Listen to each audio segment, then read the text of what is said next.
VBTS perbarui Instagram dengan story misterius di tengah perseteruan hype dan Min Hee Jin. VBTS baru-baru ini memperbarui story Instagramnya pada 22 November 2024. Ia mengunggah ilustrasi seekor kucing dengan tulisan, "Kamu terlalu banyak berpikir lagi, semuanya akan baik-baik saja." Dalam ilustrasi itu, V sendiri menambahkan keterangan pada story itu, "Aku mengerti guru kucing, aku tidak akan menyerah."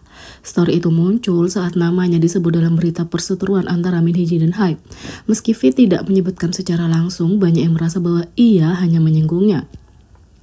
Netizen mengatakan, "Aku tidak akan menyerah, temukan kekuatan, V, militer, bahkan bukan perusahaan hiburan atau semacamnya." Tidak percaya orang-orang itu membuatnya menjalani seluruh inspeksi sebagai seorang prajurit karena emosi pribadi mereka sendiri. Yang lain mengatakan, "Tolong perlakukan dia dengan baik dan benar agar dia tidak hancur. Kuatkan dirimu, Taehyung." Hal ini terjadi setelah Min Hee Jin sebelumnya menyebutkan hubungan dekatnya dengan V. Ia diduga mengirim pesan dan menghubunginya selama dinas militer, yang kemudian dibalas dengan keluhan kepada militer tentang penggunaan ponsel. Sementara itu, Min Hee Jin tertangkap berbohong. Militer Korea buka suara soal V yang menghubunginya. Selama siaran langsung, mantan CEO Edor Min Hee Jin mengklaim bahwa VBTS sering menghubunginya dan menyebutkan bahwa dia mengirim pesan padanya saat Fajar di hari ulang tahunnya, tanggal 16 Desember, beberapa hari setelah V memulai pendaftaran wajib militer. Min Hee Jin mengatakan, saat wawancara, ia membahas konferensi persnya dan mengungkapkan bahwa V sering menghubunginya meskipun ia sedang sibuk dengan jadwal militer. V yang menghubunginya membuatnya sangat berterima kasih kepada sang idola karena apa yang sedang ia alami saat ini. Min Hee Jin mengatakan, "V kadang menelepon dari militer, sampai-sampai aku bertanya-tanya apakah dia benar-benar di militer.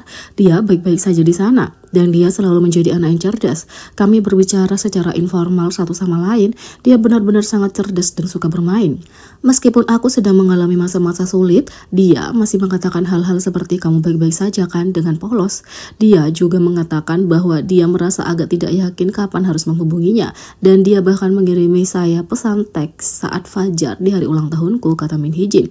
Setelah siaran langsung itu, seorang netizen mengajukan keluhan terhadap sang idola dengan mengklaim bahwa V mendapat perlakuan istimewa dengan diperbolehkan menggunakan telepon selama pelatihan, yang menurut mereka merupakan pelanggaran serius terhadap hukum militer. Diduga bahwa pemohon merupakan penggemar LE SSERAFIM, pengguna online mengatakan pesan teks yang dikirim ke Min adalah pada tanggal 16 Desember 2023, 5 hari setelah V mendaftar wajib militer pada tanggal 11 Desember. Diketahui bahwa ia mengirim pesan teks tersebut saat masih dalam masa pelatihan. Ini adalah pelanggaran serius terhadap hukum militer dan aku yakin para petugas menutup mata terhadap penggunaan ponsel karena ia adalah idola K-pop yang populer. Dia melanjutkan, "Aku harap mereka akan melakukan investigasi menyeluruh. Ada juga kasus Suga dari kelompok yang sama yang tertangkap mengemudi dalam keadaan mabuk saat melakukan pekerjaan pelayanan publik. Aku juga akan membagikan petisi ini di forum komunitas daring." Netizen menelusuri nama pengguna itu dan menemukan bahwa mereka banyak mengunggah artikel tentang LE SSERAFIM. Mereka juga terlihat mengunggah artikel yang membela Hype dan mengkritik New Jeans serta Min Hee Jin setelah konflik antara Min Hee Jin dan Hype pecah pada bulan April. Pada tanggal 20 November, sebuah dokumen dibagikan yang diduga menunjukkan hasil pengaduan. Pada tangkapan layar, tuduhan itu dipaparkan lewat siaran langsung Min Hee Jin, tetapi hasilnya menunjukkan respon yang berbeda-beda. Judulnya terkait tanggapan petisi atas pesan teks VBTS dan Min Hee Jin. Pendahuluan, "Halo, aku adalah petugas tanggapan petisi polisi militer dari Batalion Polisi Militer ke-802. Kami menghargai minatmu dalam urusan pertahanan nasional dan ingin menanggapi masalah yang kamu ajukan dalam petisimu. Ringkasan petisi, pemohon telah mengajukan kecurigaan terhadap anggota BTS Kim Taehyung, nama panggung V selanjutnya disebut sebagai Kim Taehyung, diizinkan menggunakan telepon genggamnya selama jam pelatihan, saat penggunaan telepon genggam pada umumnya tidak diizinkan. Selain itu, pemohon menduga bahwa ia menerima perlakuan khusus karena status selebritasnya dan telah meminta penyelidikan untuk menunjukkan apakah hak istimewa itu diberikan." Ulasan dan tanggapan. A. Kebijakan penggunaan telepon genggam di pusat pelatihan. Telah dipastikan bahwa rekrutan yang sedang menjalani pelatihan diperbolehkan menggunakan telepon genggam selama 1 jam per hari selama periode istirahat yang ditentukan, seperti akhir pekan dan hari libur nasional. B. Verifikasi penggunaan ponsel Kim Taehyung. Berdasarkan paduan pusat pelatihan, Kim Taehyung tidak menggunakan ponselnya pada pagi hari, melainkan pada sore hari, yang merupakan waktu yang diizinkan untuk penggunaan ponsel. C. Terkait dugaan perlakuan istimewa, telah dipastikan bahwa tidak ada bukti atau fakta yang mendukung klaim bahwa Kim Taehyung menerima izin khusus untuk menggunakan telepon genggamnya di luar slot waktu yang ditentukan atau diberikan hak istimewa karena status selebritinya. D. Pengungkapan catatan komunikasi. Mengenai rincian catatan panggilan atau teks Kim Taehyung, kami tidak dapat mengungkapkan informasi ini karena Undang-Undang Perlindungan Informasi Pribadi Pasal 3 dan Undang-Undang Privasi Telekomunikasi Pasal 3. Penutup, terima kasih atas pertanyaan dan minatmu terhadap masalah pertahanan nasional. Ringkasan, pada rekrutan diperbolehkan menggunakan ponsel mereka selama waktu yang ditentukan di pusat pelatihan. Tidak ada bukti faktual bahwa Kim Taehyung mengirim pesan teks pada Min Hee Jin saat fajar. Pernyataan tambahan, Min Hee Jin, mantan CEO sebuah agensi besar, berkomentar, "V sekali lagi menelponku di militer. Dia anaknya sangat cerdas dan periang." Setelah beberapa waktu berlalu, dia berkata bahwa dia juga mencoba membaca situasi untuk mengetahui kapan boleh menghubungiku. Aku mengatakan kepadanya terima kasih sudah mengkhawatirkanku.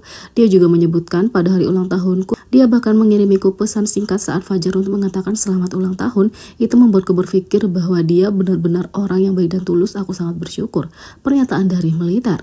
Min Hee Jin tidak menyebutkan secara spesifik bahwa itu adalah ulang tahunnya baru-baru ini, tetapi klaim tersebut dibuat selama wawancara dengan kritikus musik populer Kim Yong-dae pada bulan Oktober 2024. Berita yang kedua, mantan karyawan Big Hit Music dihukum atas penipuan barang dagangan. Menurut laporan pada tanggal 20 November KST, mantan karyawan Big Hit Music dijatuhi hukuman penjara karena melakukan penipuan dalam bisnis merchandise BTS palsu. Laporan menyatakan bahwa Divisi Kriminal ke-12 Pengadilan Distrik Gwangju menyampaikan putusan tersebut pada tanggal 20 November. Terdakwa Mr. A berusia 40 tahun didakwa atas tuduhan penipuan undang-undang hukum berat untuk kejahatan tertentu dan dijatuhi hukuman 2 tahun penjara dan 3 tahun masa percobaan beserta 120 jam pengabdian masyarakat. Mr. A bekerja sebagai pimpinan tim di label rekaman BTS Big Hit Music dan menipu banyak korban dengan berpura-pura mendirikan bisnis penjualan barang dagangan resmi untuk para anggota BTS di kantor pusat HYBE pada bulan Juni tahun lalu. Ia diduga menggelapkan 576 juta won sebanyak 17 kali.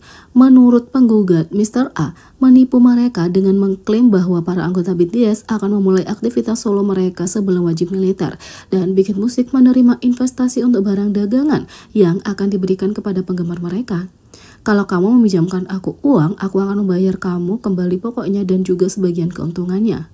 Terdakwa kemudian diduga menggunakan uang investasi yang diterimanya untuk melunasi hutang pribadinya. Meskipun terdakwa menyalahgunakan jabatannya sebagai pimpinan tim perusahaan hiburan terkenal untuk menipu orang agar memberikan sejumlah besar uang, ia tetap membayar ganti rugi kepada penggugat sebesar 600 juta won. Dengan mempertimbangkan fakta ini, pengadilan memberinya hukuman percobaan. Jadi, bagaimana menurut kalian tentang ini? Beri komentar di bawah, klik subscribe, like, share, dan klik lonceng. Sekian video kali ini, sampai jumpa lagi.